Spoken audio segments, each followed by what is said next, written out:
Good morning.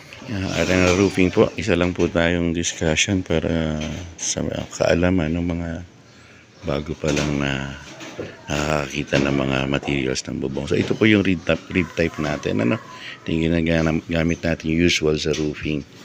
Ngayon, pagdating naman po sa cladding, ito po ang ating cladding. Pakita ko sa inyo. Ayan. Ito po.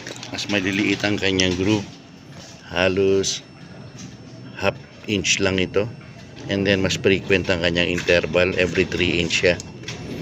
Ayan ang kanyang interval, so mas marami siyang groove and mas manipis ang kanyang groove. Ayan, oh.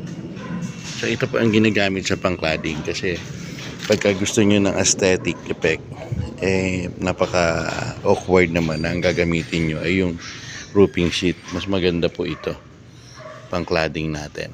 So yun lamang po. Kung may mga tanong po kayo, willing naman po tayong sumagot at tumulong dun sa mga talagang totally wala pang alam. Pwede po kayo mag-message sa page. Sinasagot po natin yan. Ito po. Maraming salamat po. This is Arena Roofing.